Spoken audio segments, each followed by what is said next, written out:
Today is April 2nd, 2025. A lot of news in the sports world, but today we will be going over the Final Four preview, who will advance to Monday night in the national championship game, what are the keys to victory for Florida, Auburn, Duke, and Houston. We will also be talking about the NBA playoff race. What comes with that is Taylor Jenkins being fired. I have thoughts on that. And Jokic's big night ruined, and Steph's big night not being ruined because the Warriors won the game. And then we will talk about the NFL owners meeting, all that and more on the Don't Argue with the Facts podcast. Let's get into it. Let's start with this NFL owners meeting. The NFL owners meeting here, 7 takeaways. The NFL owners meeting wrapped up on Tuesday. Here are 7 takeaways discussed by Jason Fitz, Frank Schwab, and Charles Robertson on the latest episode of Inside Coverage Podcast. I'm just going to be real. I'm not going to go through all of this. I'm going to go through the main ones. Number 1 is the regular season overtime rule change. The NFL adopted the playoff overtime format for the regular season, which is, if you didn't know, each team will get a chance to touch the ball, regardless of if a team scores a touchdown on the opening possession. But with a compressed 10-minute period, this could lead to more ties and raise question about the fairness of possessions. You know, I don't hate that they're doing this. I don't love it. Look, college did it, but there's not a time, and also in college you can't tie. They need to move theirs back to about the 35. They start at the 25, which I think is a little bit too easy, and also they're overtime after you score a certain amount of times. It goes to alternating 2-point conversions. It's stupid, but they're adopting a bit of the college rules. Look, I'm fine with this. It doesn't bother me that much. Games may be a little bit longer. It could also lead to more injuries. Goodell. So I don't have no problem with it. What I do have a problem with is the NFL expansion on Christmas Day. The NFL announced a triple header for Christmas Day, intensifying competition with the NBA for viewership. The move marks a significant shift as the NFL aims to dominate holiday sports broadcasting. So the 3 games are not on cable. They're not on cable. 2 of the games are on Netflix. 1 of the games are on Amazon Prime. What are we doing here? NFL. Look, I know Netflix got big ratings. Bro. Christmas Day. Can you at least have 1 game on cable? I mean, last year you did the 2 on Netflix, and you did the 1 on NBC. But can we? I know the internet's expanding, all that stuff. Can we go back to the days of cable? NFL, look, because it's 1 time only, people are gonna do. I think it's either free trial or they may subscribe, whatever. Prime isn't as hard to get. They have, if you have Prime, look, it's not an issue because Thursday Night Football. I don't really have much of an issue with Prime because they already own Thursday Night Football and they already have the Black Friday game. And this one they're adding, okay, fine. NFL's trying to take over the NBA's day, and that's where really the NBA should kick off. And look, like I said about the NBA, it should always start on Christmas. Opening day should be on Christmas. That's when you should kick off the NBA. And that means no 82 games. I said you can do 70 games, maybe 65, whatever you want to do. I don't think 82, look, people are not going to care. People don't care. Routinely, people say the NBA starts on Christmas because that's when people start watching. That's when, okay, NFL is kind of the regular season's coming to an end. Baseball's over. It's like this is where the NBA really kicks into gear. College football is in the bowl stages, coming to an end very soon. This is where the NBA kicks off, which I think it would help their ratings if they did that. NFL's taken over its day, so what is the NBA going to do to respond? I have no idea. But in terms of the NFL, look, Thanksgiving Day is usually their day, so they have that, and now they're trying to take over Christmas. Look, it's going to get more ratings because it's the National Football League, but I don't know. The other thing I want to talk about is the tush push rule delayed. The vote on the controversial tush push play was pushed back to May. The play is criticized by some for its potential danger and fairness issues, yet no evidence supports it being more dangerous than the other plays. Here's my thoughts on this. The tush push, there's no data that tells you that, oh, this tush push is dangerous. People will say it's unfair. How? It's like a rugby scrum. Stop it. Stop it. So we can't stop it, so we're just going to ban the play. That's dumb. I don't like that. I think they should keep the tush push. There's no data of it, being there's no data of players being consistently injured on the play. The only thing is they can't stop it.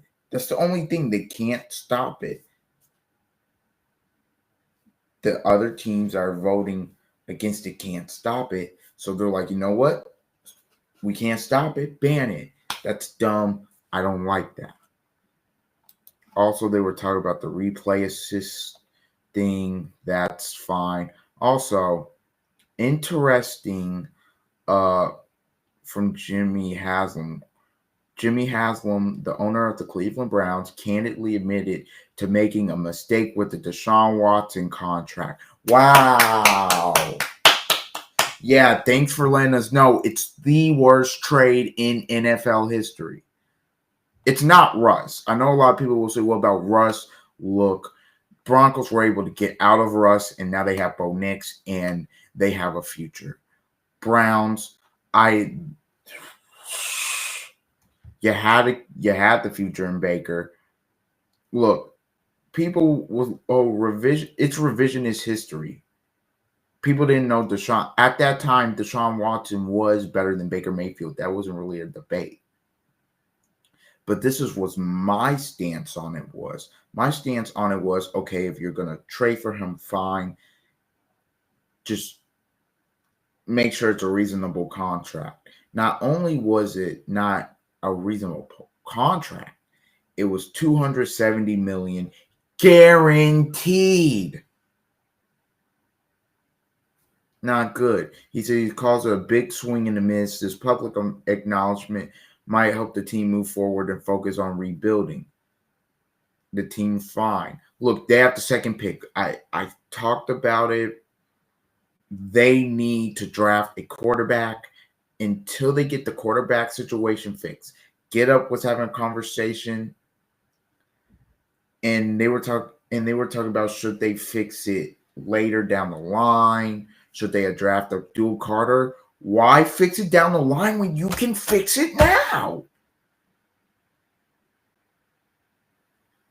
And somebody said, well, they could be holding out for Arch Manning. Bro, in a year, I don't know if you're going to be this bad again. Depending on the court, I don't know. If Deshaun Watson's playing, then yeah. But here's my thing, bro. What people are talking about fixing the quarterback position later when you can fix it now. Why? Just draft either Ward or Sanders, and we're good to go. I got Miles Garrett back. I have Nick Chubb. I need to get some better receivers, but I think I'm okay there. Defense is okay. I'm ready to rock and roll. Let's get this thing back on track. I still have David Njoku. My O-line's not completely terrible. I'm ready to rock.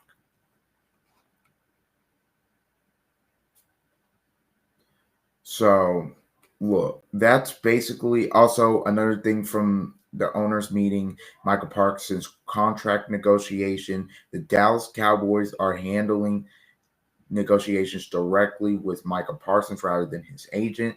This approach is typical for them, but it frustrates agents who prefer traditional negotiations. Jerry Jones is reportedly offering Parsons the largest non-quarterback deal in NFL history. So if that is a deal, expect that to get done very soon. Look, Jerry, I don't know about Jerry negotiation taxes. I don't know what he'd be doing, man. He waited late to pay Dak, and he waited late to pay CD. Okay, they're restructuring their contracts, so they're extra money to spend. Didn't spend it. So in terms of the draft, what are they doing? I assume they go running back. That's why I assume they go running back. The Cowboys, I have no clue what they're doing here. Jerry Jones, in terms of his negotiation taxes, they're interesting to say the least. I sometimes think he waits too long to pay people, and that's what has gotten them in trouble. But it is what it is, honestly, at this point. Next topic, the NFL playoff race, and this is going to be lumped in to like Steph and Jokic's big night. Let's talk about Jokic and Steph's big night. Let's start with Steph. Steph Curry in a big game against the Grizzlies, because coming in they were number 6, number 5. Winner would take over that 5 spot.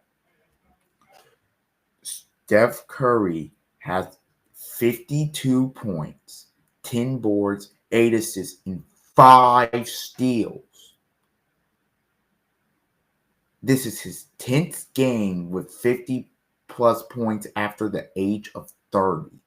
And he leads Golden State into a big time win with Memphis. Memphis defense, look, I've talked about it, or with other people, not obviously on this spot. Look, I talked about it. Look, they are starting Zach Edey and Jaren Jackson, which, okay, in terms of the inside, that, okay, you can drive on them.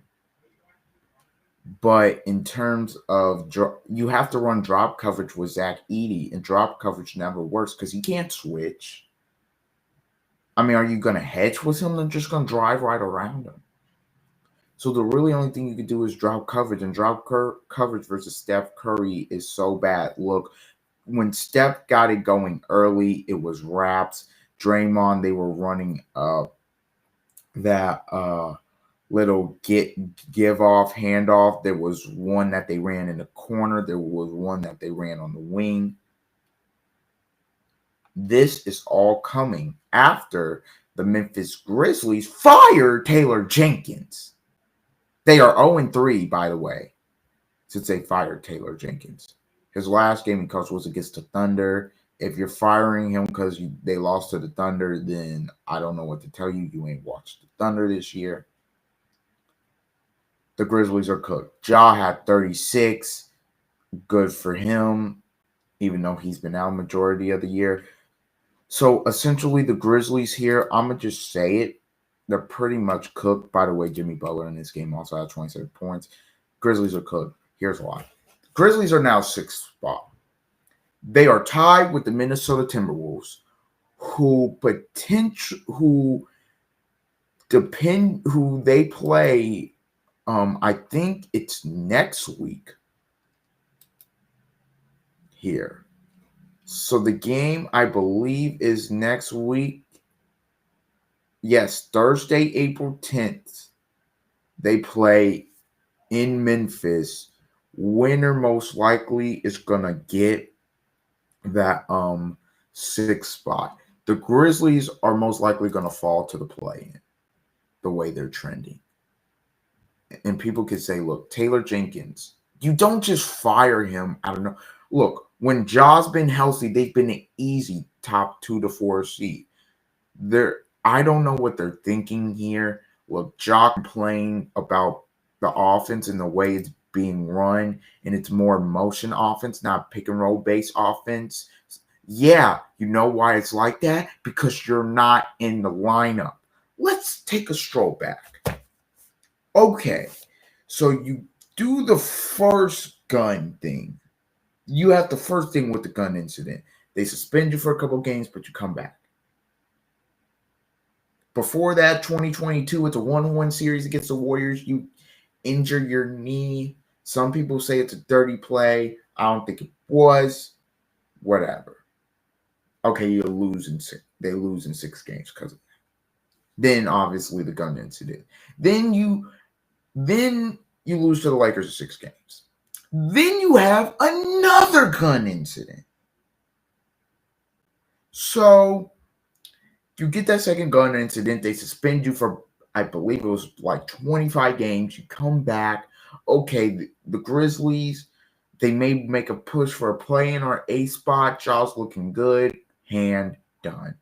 I think he broke his hand or he injured something. Done. So that's enough. So that is 2 seasons wasted. That's 2 straight seasons. Well, no, that's 3 straight seasons wasted. 3. Okay, they weren't ready to beat Golden State. Fine. And then the Lakers, look, bro, they weren't beating the Lakers that year because they just didn't have enough size. Lakers were trending and they were better that year. Okay, so let's fast forward to this year. You have missed 30 games. They're 16 and 14 when you're off the floor. So they're doing something at least right to at least be above water. If Ja plays more games, they're probably higher than 6. Bro, coming out the All-Star break, they were the number 2 seed in the Western Conference. And people are saying he lost the locker room. Even if he did lose the locker room, this couldn't wait until the playoffs are over or until you lose in the playoffs. And then if it's first, he gets bounced. You do it with 9 games left, and now you have 6 games left. And ever since he's been fired, you've lost to the Lakers, you've lost to the Celtics, and you've lost to the Warriors. It's almost like Taylor Jenkins wasn't the problem. Wow. So we got Ja back. Okay, so Ja comes back and they're 0-3 since the firing. And last night their defense was atrocious. Don't get it. Don't understand it. Dumb. Steph had a big night. They end up winning. The Warriors are 18-2. 18-2 when Butler and Steph are on the floor together. Warriors have it clicking at the right time. Right now, they will be matched up with the Lakers, which that would be an all-time playoff series. Luka and LeBron versus Steph and Jimmy. Man. And you know how playoff Steph can get, and you know how playoff Jimmy can get. So that's huge. Obviously, there was another big performance last night that was wasted. 2 overtime game. Jokic. No Murray. No Porter. He dropped 61, 10, and 10. Yes, you heard me correctly. 61, 10, and 10. But they lose by 1 point because Westbrook misses a layup and then he commits the foul. That was a brutal one last night. Not only because you're fighting for the 2 seed in position, but now Minnesota they've had your number. Look, Ant did Ant things. He had 34. He almost had triple double. Ant was Ant. Timberwolves are quietly putting it together at the right time here. They're winning some games here, but yeah, I mean, look, Minnesota. If I'm Denver, I don't want to play Minnesota in the playoffs because they have our number. They've won 6 straight games dating back to the last 2 in the playoffs. And then look, I have it right here. Game on November 1st, beat the Nuggets 119-116. January 25th, 133-104. March 12th, 115-95. And then this one. So it's a 4-0 sweep. Now, I know this one, look, maybe some guys were out. I know this one didn't have Murray and co. But come on. Come on.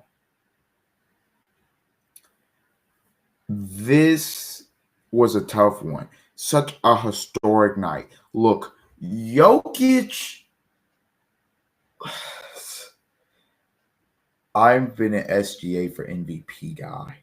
But Jokic, let me tell you, he's the best player in the world. Let's just call spade a spade. He is the best player in the world, and that's that. Last night was simply incredible. It's just so happened that they fell short.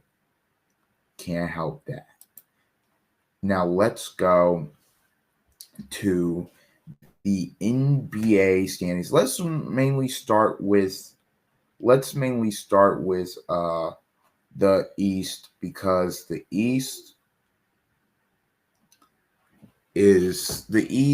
everything's pretty much mapped out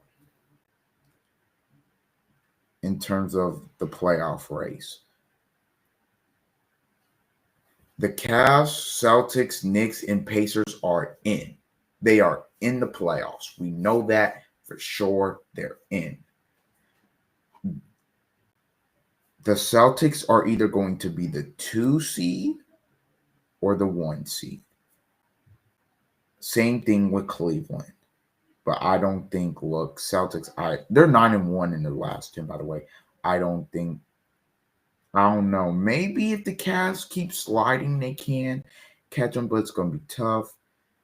Knicks could slide down to 4, but I don't think they're going to. They're going to be 3. The battle is between the Pacers, Pistons, and Bucks for 4. Look, Pacers are 3 games up on the Bucks. No Dame now with the Bucks as the blood caught. To me, the Pacers, they kind of have a relatively decent schedule. They're 7-3 in their last 10. As long as they keep trending the direction that they're trending, they will have home court. To me, the battle's between the Pistons and the Bucks.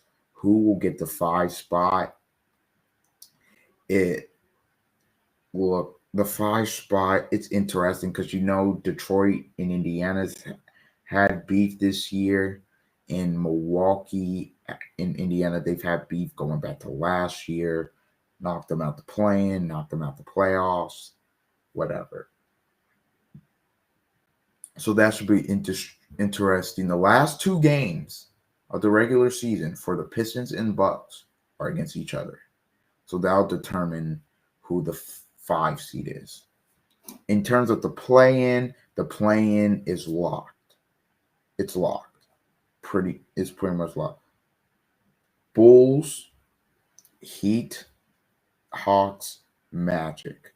That's pretty much locked. Depending on who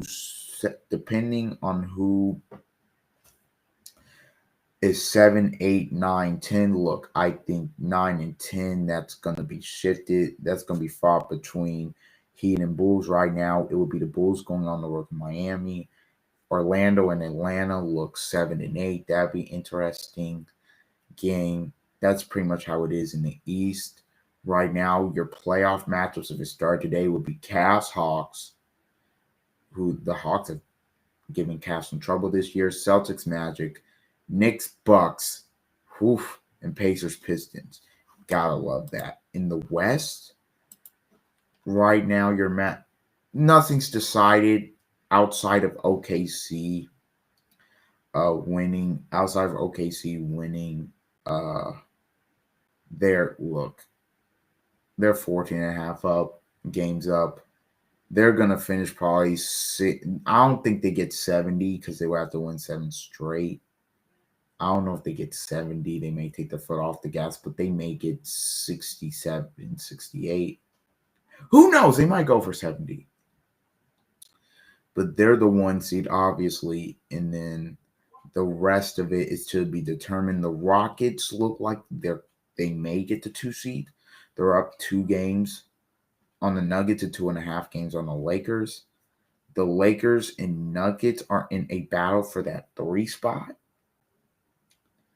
The Warriors and Grizzlies are trying to stay above the play-in. Right now, the Warriors are the 5 seed. They're trending. Looks like they may get that. Timberwolves try and get in the play-in. We talked about that earlier. Timberwolves and Grizzlies play next week. That's a big one. Clippers are 8. They can easily get up to 6. And then the Mavericks and Kings most likely will be stuck in the play-in unless they want to get their act together, which I don't think they will. They're kind of done, I feel like.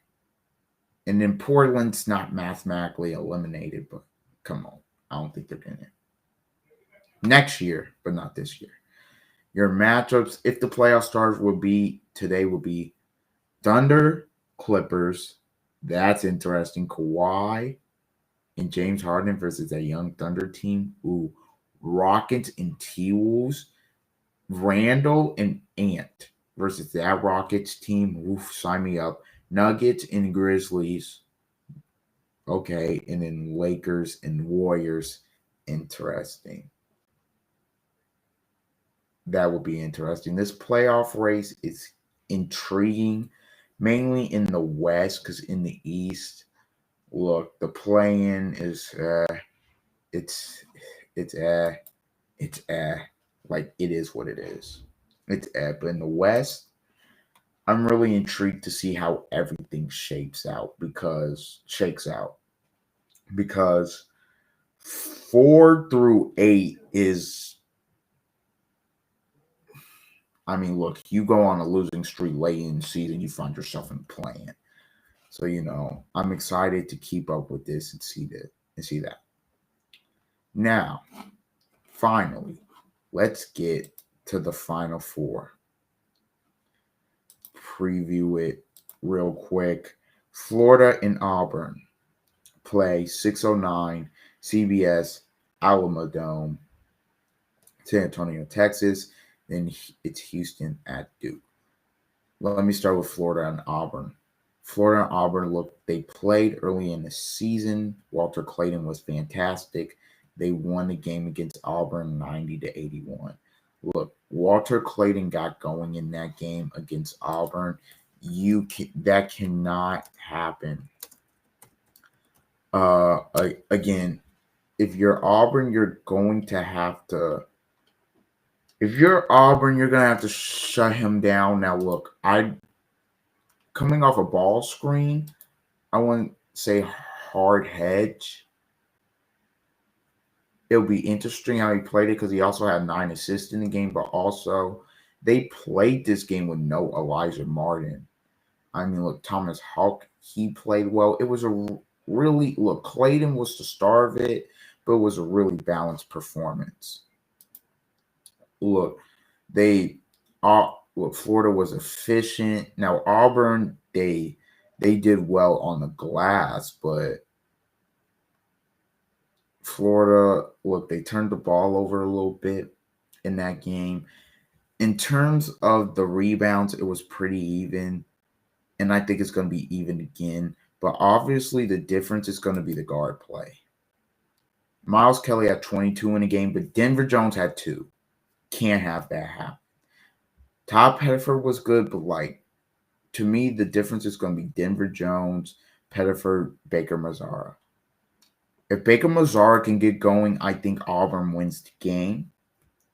I think the X factor for Florida is obviously Elijah Martin because he didn't play in the first matchup, but also Alex Condon. He had a double-double against Janai Broome. How will he fare? I think that's going to be a big key into the game. Obviously, the rebounding because of the front court. And I also think, look, the nurse will be there. But, that is, I think, Florida and Auburn. I'm going to take Florida. But look, if Auburn wins, it does not surprise me. It's a go either way game. Now let's get to Duke and Houston, which is so intriguing. Look, Duke, most talented team in the country. Houston, scrappy.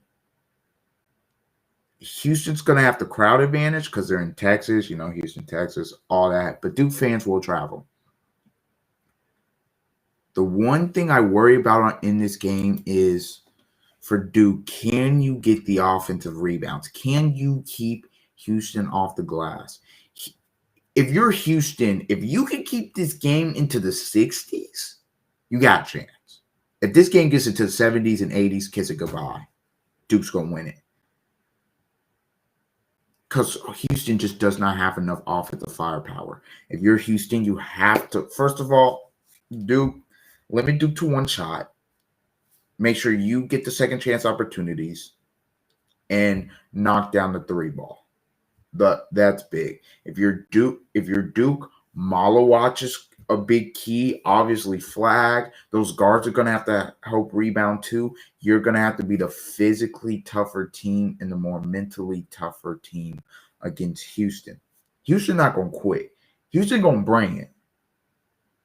Houston is going to bring it.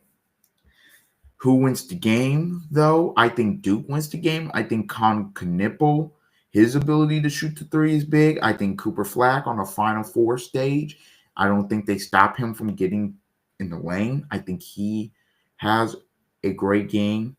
And I think Amala Watch, look, he's going to be big time in this game, I feel. And I think he helps Duke win it. Also, Caleb Foster, they can't turn the ball over against Houston. That's big. LJ Cryer's going to have to be big for Houston as well if they want to win this game. All right. This has been the Don't Argue with the Facts podcast. I have been your host, Noah Love. Until next time, see ya.